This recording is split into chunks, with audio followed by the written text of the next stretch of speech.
मुझे माफ़ कर दो। दीदी चल पड़ी हो क्या? हाँ भाभी, ट्रेन चल पड़ी है। सीट तो ठीक मिल गई।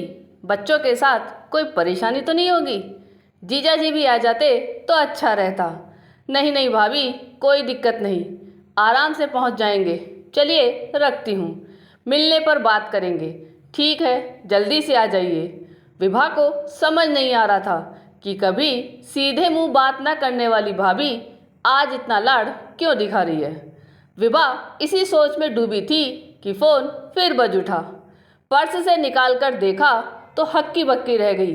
हे भगवान, क्या होने वाला है? स्क्रीन पर भाभी पढ़ते ही विभा किसी अनजान भय से आशंकित हो उठी। खैर, दिल थाम कर फ़ोन उठाया तो तुरंत भाभी बोली, फ़ोन उठाने में इतनी देर क्यों लगाई? अकेली आ रही हो, 2 बच्चों का साथ है, चिंता लग जाती है। कहाँ पहुँची? गाड़ी तो ठीक समय से आ रही है ना? हाँ हाँ भाभी, चिंता ना करें, गाड़ी अपने समय पर चल रही है। बस 1 घंटे में घर पहुँच जाऊँगी।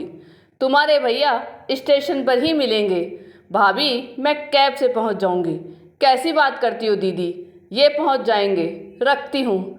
विभा ने तुरंत अपने पति को फ़ोन मिलाया और भाभी के अजीबोगरीब व्यवहार के बारे में बताया।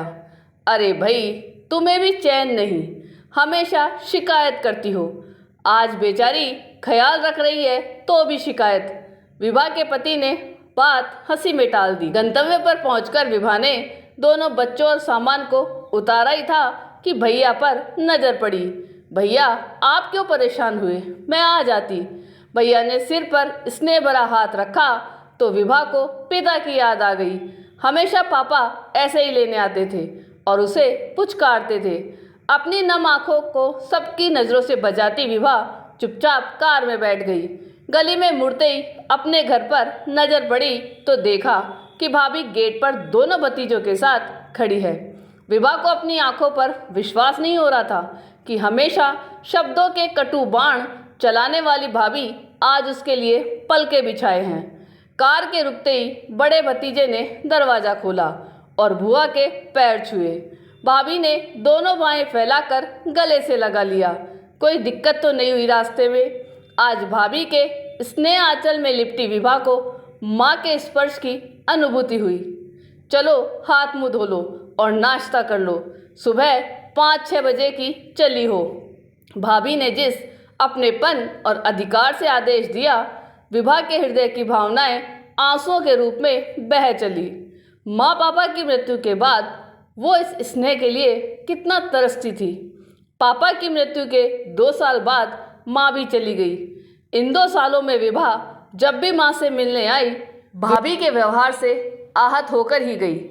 माँ के जाने के बाद तो उसने दिल कड़ा करके सब्र कर लिया था कि उसका मायका केवल माँ पापा तक ही था।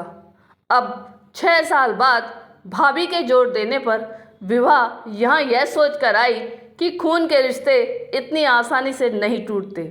नाश्ते की टेबल पर विभा की पसंद की एक एक चीज़ सजी थी। अब विभा की हिम्मत जवाब दे गई।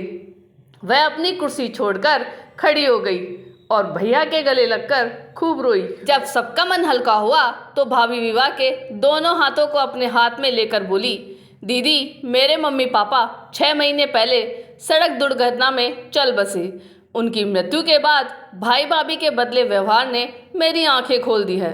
मैं आपको उस अधिकार, प्यार और सम्मान से हरगिज वंचित नहीं रहने दूंगी जो हर बेटी को उसके मायके में मिलना चाहिए। हो सके तो मुझे माफ़ कर दी। अपनी माँ समान बड़ी भाभी के हाथ जुड़ने से पहले ही विभा उनके गले जा लगी। आपको ये कहानी कैसी लगी, यह कमेंट करके ज़रूर बताइएगा।